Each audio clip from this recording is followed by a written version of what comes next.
It's the Locked On Podcast Network, your team every day.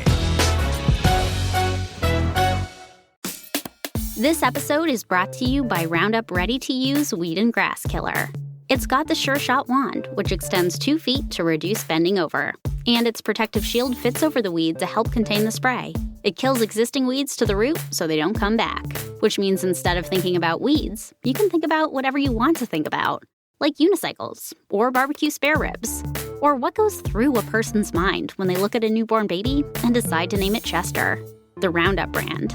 Think about what you could think about when you're not thinking about weeds. Always read and follow pesticide label directions. You are Locked On SEC, your daily podcast on the Southeastern Conference. Part of the Locked On Podcast Network, your team every day. What's happening, everybody? Welcome into Locked On SEC. Great to have you guys along on today's show. We're going to talk all things NFL draft with Mike Detillier, longtime guy been covering the NFL draft and all things college football, MikeDetillier.com. His draft report, one of the best, most comprehensive draft guides out there. We'll talk all things SEC with him, get his thoughts on Mac Jones, Jamar Chase, and a lot of the other guys expected to go high in this draft from the SEC. Also, we will go around the conference as Tennessee announces one of their future football games. A former Tennessee linebacker announces where he is transferring, and Lane Kiffin already making changes to his coaching staff less than a week after the spring game. That can't be good. I'm Chris Gordy. Be sure to follow Locked On SEC for free wherever you get your podcast. You'll get the latest episode of this podcast as soon as it comes out each and every day. All right, let's jump into it. Let's go around the conference. Boots out to the right. Takes the handoff. What a catch! Around the conference. We start in Knoxville as Tennessee will play West Virginia in the Dukes Mayo Classic in Charlotte, September 2nd, 2028. So, 7 years from now, the game will take place in Charlotte's Bank of America Stadium, which, of course, is the home of the Carolina Panthers. The two schools met in the 2018 season opener, with West Virginia winning that one 40-14, in a game that was the start of the rocky road of Jeremy Pruitt's era. But the 2018 opener was the only meeting between the two programs on the gridiron. Be fun to see Tennessee versus West Virginia. I just wish they would do the home and homes. I wish we would move away from these neutral site games. Wouldn't it be a lot of fun to have West Virginia come to Knoxville? Wouldn't it be a lot of fun for Vol fans to go to Morgantown? Let's get back to more of the on-site games on college campuses instead of these neutral site games at NFL stadiums. I just think it does nothing for the college experience. Sticking with the Vols, former Tennessee linebacker Quavaris Couch has officially announced where he is transferring to after entering the transfer portal a few weeks ago. Crouch is committed to transfer to Michigan State. So Crouch heading to the Big Ten.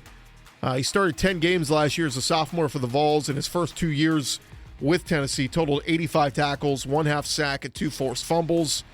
New head coach Josh Heupel was leaving the door open for both Crouch and linebacker Henry To'oTo'o to return, but Crouch officially is gone, and no word yet on To'oTo'o where he will be heading. Over in Oxford, Lane Kiffin reportedly has a new opening on his coaching staff as offensive line coach Randy Clements has been fired. Kiffin now has an opening on his staff just days after the team wrapped up spring camp with the Grove Bowl in Oxford over the weekend. Clements officially held the title of running game coordinator and offensive line coach for the Rebels. He has 30 years of coaching experience, including 10 years working with offensive coordinator Jeff Lebby. Must have really not liked what he saw out of the offensive line and run game over the weekend, Lane Kiffin, because he now has a spot on his coaching staff to fill. Former Georgia quarterback DeJuan Mathis has officially been named the starting quarterback at Temple. Following his first spring camp with the Owls, Temple head coach Rod Carey named Mathis the team's starting quarterback. If you recall, Mathis started for Georgia in their season opener last year against Arkansas, but he was quickly replaced by Stetson Bennett to close out the game against the Razorbacks. So, of course, now they have stability there with JT Daniels as the guy, Brock Vandergriff coming in, but DeJuan Mathis, the opening day starter for Georgia last year, and now be opening day starter for Temple next football season. Over in Baton Rouge, former Baylor women's head basketball coach Kim Mulkey was introduced as the new head coach at LSU on Monday evening. Huge news for LSU women's basketball, but according to The Athletic, they are paying the price for it. Mulkey's deal with LSU is set to pay her $2.5 million in year one and will increase north of $3 million by the end of the deal, which runs through 2028, 2029. So LSU is going from paying Nikki Caldwell, previous head coach, $711,000 a year to just under $3 million a year. The good news is LSU reportedly sold over 1,100 season tickets on Tuesday alone after the announcement of Mulkey's hiring. So you need to keep packing those seats and selling season tickets. But that is a monumental move. Mulkey, a three-time national championship coach, going over to LSU, where they have largely been irrelevant in college basketball for the past decade plus. Women's college basketball, I should say. Over at Arkansas, athletic director Hunter Yurachek has taken over Alabama athletic director Greg Burns' voting seat on the NCAA's Football Oversight Committee. Yurachek will officially begin on June 1st, and he will have the position through 2025. So, again, the Football Oversight Committee, just one of those groups that gets together and votes on a lot of the rules that have a big impact on the sport. The field is set for the 2021 Peach Bowl Challenge Golf Tournament coming up next week. It'll include a field of 19 current and former college football coaches set to compete in the 14th annual charity golf tournament outside Atlanta. From the SEC, current coaches participating in the golf tournament include Georgia coach Kirby Smart, Florida coach Dan Mullen, South Carolina coach Shane Beamer. In addition, former Auburn coach, now UCF head coach Gus Malzahn will participate, as well as former Florida and South Carolina coach Steve Spurrier, former Arkansas coach Houston Nutt, and former Vanderbilt coach Bobby Johnson. So that should be a lot of fun seeing all those guys together. In college hoops news, or SEC hoops news, after starting his career at Kansas, Isaac McBride is transferring out of Vanderbilt. He averaged 12 minutes per game last season. He will head to Oral Roberts. He will have 4 years of eligibility remaining. And if you missed it, former Vanderbilt star Dylan Disu announced his commitment to the Texas Longhorns. He played in 17 games for the Commodores last year, averaged 15 points, 9 rebounds, was the rebounding leader for much of the SEC season. But Chris Beard and the Longhorns add Dylan Disu, as well as Kentucky point guard Devin Askew. Good pickups for Texas. Lastly, the new USA Today baseball coaches poll have been released. SEC continues to dominate. Arkansas, the number 1 team, Vanderbilt, number 2, Tennessee, number 4, Mississippi State, number 5. Florida comes in at number 12. Ole Miss drops all the way back to 14 after losing 2 out of 3 to LSU over the weekend. South Carolina is 15th, and Georgia in the top 25 at number 23. And just a quick thought, yesterday marked the 10-year anniversary of that April 27th tornado that hit Birmingham and Tuscaloosa so as bad as it did. Nick Saban was on a Zoom call yesterday talking about it, and he said, we all know somebody who was affected by that storm in a pretty dramatic way, but I also think that because of the storm, it really galvanized our community in a lot of ways. Alabama running back Brian Robinson remembers living through the tornado as a kid. He said it was just so hard to believe that much damage happened. So just a quick thought that we remember 10 years after the fact of the devastating tornado that hit the Alabama community in a really hard way. When we return, we'll talk all things SEC guys in the NFL draft with our buddy Mike Detillier right after this. Quick minute here for our friends at Built Bar. The improved Built Bar is even more delicious. It is a great alternative if you're looking for a nice afternoon snack. Indulge in a delicious treat that you can also lose and maintain weight while doing. It is great for the health-conscious person out there. Built Bars are low in calorie, low in sugar, high in fiber, high in protein. One of the flavors I just tried recently, the peanut butter flavored, 19 grams of protein packed in there, only 180 calories, 5 grams of sugar, 5 grams net carbs. It is an awesome alternative to some of the junk you might be eating out there. Great thing to keep in your car if you're going for a workout at the gym and you just lifted weights and you want some protein. Built Bars are packed with it. Go to BuiltBar.com right now. Use their promo code LOCKED15. That's LOCKED15, and you will get 15% off your next order. Use the promo code LOCKED15 for 15% off at BuiltBar.com. What's up, everybody? David Harrison here of the Locked On Washington Football Team podcast. I actually just retired from the Army, and while that was a very exciting moment in my life, it also meant uprooting my family one last time. And not only that, but we moved in the midst of COVID, so finding the place that we really wanted to live wasn't as easy as it usually would have been. So we actually have moved a second time, and of course, every time we've had to wonder, is all of our stuff going to fit with our new house? Did you know that people who live in cities move 6 to 8 times before they even hit their early 30s? That's why you've got to check out Feather. Feather is a furniture rental company designed for people who want to feel at home no matter how often they move. Furnishing one bedroom can cost upwards of $6,000, but with Feather, you can furnish a bedroom with high-quality, beautifully designed furniture for the cost of your monthly utility bill. Their delivery team brings furniture directly to your home in as little as 7 days. They handle all the heavy lifting so you can go from an empty apartment to a fully furnished home without lifting a finger or assembling anything. And it's not just furniture. They have rugs, lamps, wall art, and more. What if you move to a new place with a different layout? No problem. You can easily get furniture that works for any space. Plus, by renting from Feather, you're choosing a sustainable alternative to fast furniture that won't end up in landfills. I remember vividly having to take time off of work or away from family events or social events that I wanted to attend just to wait for several furniture deliveries coming at different times throughout the week, but you don't have to go through that anymore. Try a new way to furnish your home right now. Feather has an exclusive offer just for Locked On listeners. If you go to livefeather.com right now and use the promo code Locked On, you'll receive $300 off your first month. Again, that's livefeather.com and use our promo code Locked On for $300 off your first month.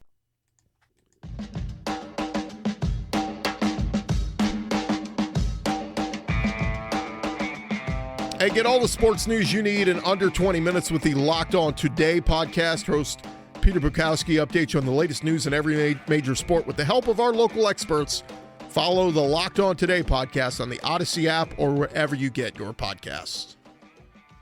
Yesterday afternoon, I had the pleasure of catching up with Mike Detillier. Been covering the NFL draft and college football for a long time. Here was our conversation. One of our favorites, Mike Detillier, been covering the NFL draft and college scouting for a long, long time. You can check him out at MikeDetillier.com, his annual draft report. I don't know if he's fully sold out, but he sells out of the thing every single year because it is one of the most comprehensive draft reports out there. And he joins us now. Mike, good to catch up, man. How are you? I'm doing fine, thank you. Mike, I got to ask you, man, looking at this draft and just all the movement and different guys up top, the quarterback's getting so much talk, but I'm curious your thoughts on the wide receivers. And I bring this up because the last time I saw you, Mike, I was sitting next to you at the national championship game watching Jamar Chase go to work on Clemson's defensive backs, and I keep hearing, oh, these guys are first-round picks. That's the last college game we saw Jamar Chase play. Where does he rank in this draft when you consider the Jalen Waddles and Devontae Smiths from Alabama? Well, he's my number one ranked wide receiver. He's the best wide receiver I've ever graded coming out of LSU. 36 years for me. Wow. Better than Odell when he came out, better than Jarvis. Michael Clayton was a pretty good receiver, too, coming out. So, just such a talented guy, his ability to go up and make a play over defenders, his run-after-catch skills. But it's also the intangibles that a lot of people don't talk about. I mean, he is as focused a guy on football as you're going to find. This eat, sleep, shoot, the other part of it. I mean, he loves it. And he's all business. I mean, all business when he's out on the field. And so football's his passion, always has been. And he is one of the best football players from that standpoint that I've graded coming out of LSU over the last 10, 12 years from a focus standpoint, just truly focused on football. But he's got great gifts, and with his size, his physicality, his speed. Again, you see all that. And he's got a little bit of athletic arrogance. Ain't nothing wrong with that. Ain't bragging if you can do it. He's not a mouthy receiver, but he sort of shows you, listen, if you don't bring it every day, I'm going to beat you. And he was like that in practice. Man, they had those practice sessions with him and Stingley, and it was like, man, you had the Pro Bowl because those two guys were getting at it. And iron sharpening iron every day. And so, he's going to be a top 6 or 7 pick in this draft. I work with 6 former NFL quarterbacks each week during the football season. They're not right on a lot of things, but one thing they are right about, quarterbacks trump every other position. Mike, why are we hearing Zach Wilson's name ahead of the likes of Justin Fields and Mac Jones now? How did the quarterback from BYU make this meteoric leap? I think a couple things. One, he made some wild throws last year that caught everybody's attention. And, sort of timing in life is everything, and it was right for Zach. I mean, he put on a show. But you see it more and more. Man, my big concern about Zach, to be honest with you, is his health. He's not a real big guy. He came to our pitch and catch camp here at Nicholls State a few years back. He's not a big dude. Justin Fields, he's a man. I mean, he's pieced together as a football player. And so, again, he's become the darling guy. And that's bottom line. He got anointed, okay, and he's in that spot. This is what I know. I grew up as a kid. I was a young kid. But I saw Joe Willie Namath win that Super Bowl in Super Bowl III. Jets ain't won squat since. You know what? Joe's doing AARP commercials today. There's a reason. There's a reason. Come on, you're gonna have to protect him. You looked at that BYU offensive line. Man, they did a great job. They kept him clean in that pocket, and he could make the throws. He's not getting that with the Jets. It's the biggest fear I have for him and Trevor, that they're going to teams, and I just hope regimes there understand that if you're going to use that high a pick on a quarterback, you better protect him. And that means using early draft choices and free agent money on offensive linemen. Because I'm a big believer of this. You need a quarterback to win in this world. But if you don't have big people up front, offensive, defensive line, you ain't going nowhere. You stuck in neutral. And, it's old-fashioned, but it works. Look at Kansas City. They got the stew kicked out of them in the Super Bowl. Up into that run, man, they were rolling.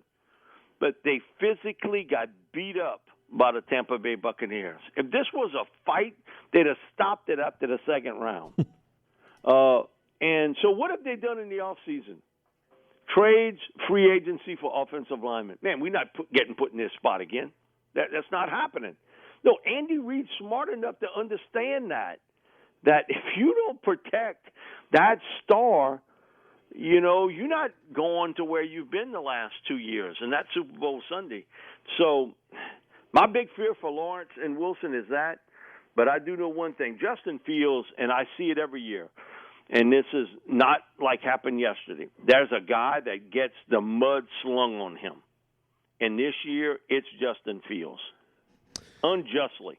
I've heard some of the stupidest things said about him that's possible. And by people nationally. That one guy, I do a show with him, and he's talking about, man, he throws so well off the run. He's much better. No, he's a much better pocket quarterback than he is on the move. You haven't watched him. I don't know what you're doing on Saturday, and you might be just flinging through the channels, but Justin Fields is a much better and a much more accurate quarterback throwing from the pocket than he is off the move.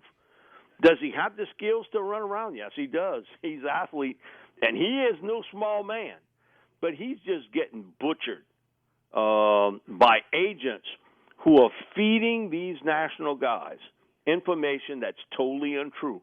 They leading you down the rabbit hole. I'm just telling you. And somebody's going to get one heck of a player because Justin's going to fall. He's going to drop in his draft class because of that.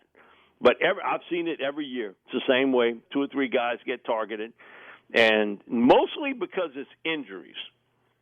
And because, that you can't do anything about. If you're the agent for that guy, I can't rebuttal you if I'm Landon Dickerson at Alabama. Every year, Landon has been hurt. When he was at Florida State and at Alabama, he's had an injury. His list of injuries is thicker than War and Peace, the Russian version. I mean, that's how thick it is. But that dude can play. Now, the thing about it is availability. Come on, you know that you got to be there. You know, you can't be there just 5 games a season. You got to be there for the long haul. Terrace Marshall Jr. from LSU, he's taking it too. Terrace broke his leg as a senior in high school. Got hurt as a freshman, got hurt as a sophomore. Okay, he stayed healthy last year. Oh, Daniel Jeremiah breaks the news. Terrace Marshall's got an injury issue. Oh, really? Well, then you haven't been paying attention. Terrace Marshall carried that into last year. So it's not like you Columbus discovering America. That's been out there. And then certainly with Caleb Farley with the back, which is going to have him tumble possibly into the 20s.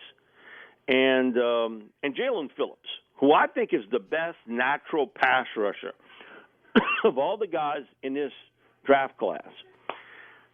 3 concussions in 6 weeks at UCLA, quits football, is told that he has got to move on in life, and then comes back last year and has an unbelievable season for Miami of Florida.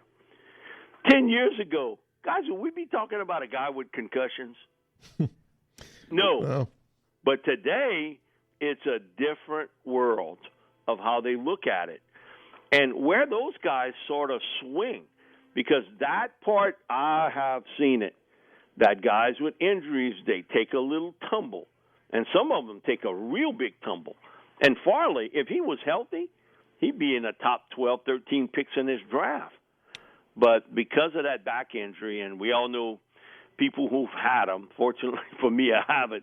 But if you've had a back surgery, it gets better, but not the same. More with Mike Detillier right after this. Bet Online, the fastest and easiest way to bet on all your sports action. Baseball season is in full swing, and you could track all the action at Bet Online. This week has tons of sports action on the go. We got the NFL Draft, and the Kentucky Derby is back as the first leg of the Triple Crown begins this weekend. Get all the latest news, odds, and info for all your sporting needs, including MLB, NBA, NHL, even UFC and MMA action. Before the next pitch, head over to BetOnline on your laptop or mobile device and check out all the great sporting news. Sign up for bonuses and contest information. Don't sit on the sidelines anymore, as this is your chance to get into the game as teams prep for their run to the playoffs. Head to their website, betonline.ag. Use your mobile device. Sign up today and you get a 50% welcome bonus on your first deposit when you use our promo code LOCKEDON. That's LOCKEDON. It is BetOnline. They are your online sportsbook experts. This episode is brought to you by HP Instant Ink. No one is reading your mind, but HP Instant Ink knows when your printer is running low and sends you new cartridges, so you never have to think about ink. Save up to 50%. You'll pay less than $5 a month for ink and never run out again. Find out if your printer is eligible and enroll today at hpinstantink.com. Conditions apply. For details, visit hp.com/instantink Spotify.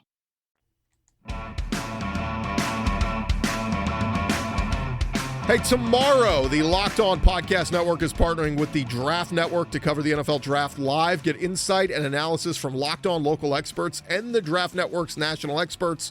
Subscribe to Locked On NFL YouTube's page to watch the live 3-day coverage of the NFL Draft starting Thursday evening.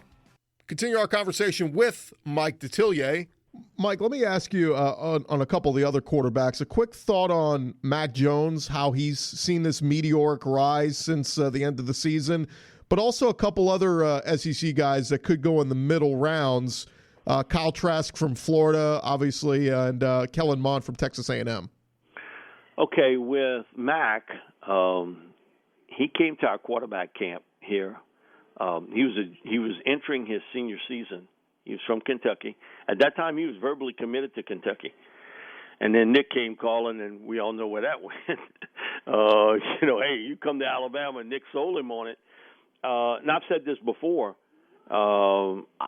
Chris, I told you, I don't think I'll ever see again what I saw with Burrow in 2019. Guess what? I saw it last year with Mac Jones.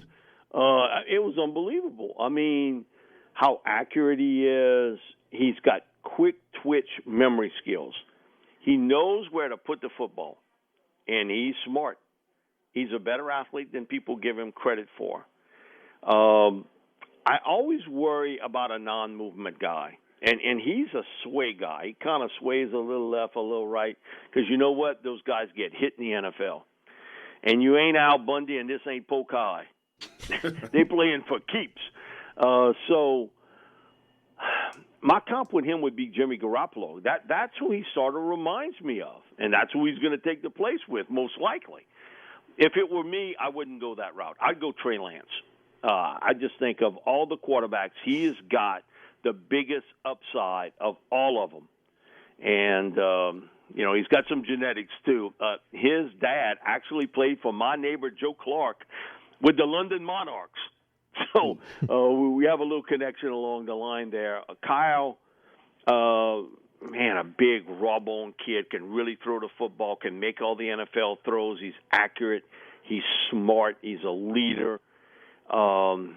I worry about that, too. I think that LSU game sort of exposed him, that he had difficulties getting away from pressure right up the middle. And I can hear my old buddy Pete Jenkins screaming and hollering during the Alabama game about, what are y'all doing playing coverage on him? Rush him. And he drilled them. I mean, it was tick for tack with him and Mac. And then Oklahoma game, what happened? Man, they pressured him. He had difficulties. I think he falls into the late second, early part of the third. With Kellen, I think he did help himself a lot going to the Senior Bowl. Again, you play for Jimbo, you better be a mentally tough dude, because Jimbo get on you pretty good. I've known Jimbo for a long time, and so, you're in the wrath of it. He is a really good athlete, tremendous leader, very smart, knows where to go with the ball, but he's highly erratic as a passer. While he's hot and cold. Guys get over that? No. You erratic, you're going to be erratic. And he does that during games, is that he's hot and cold. I remember going to LSU the week they played A&M this past year.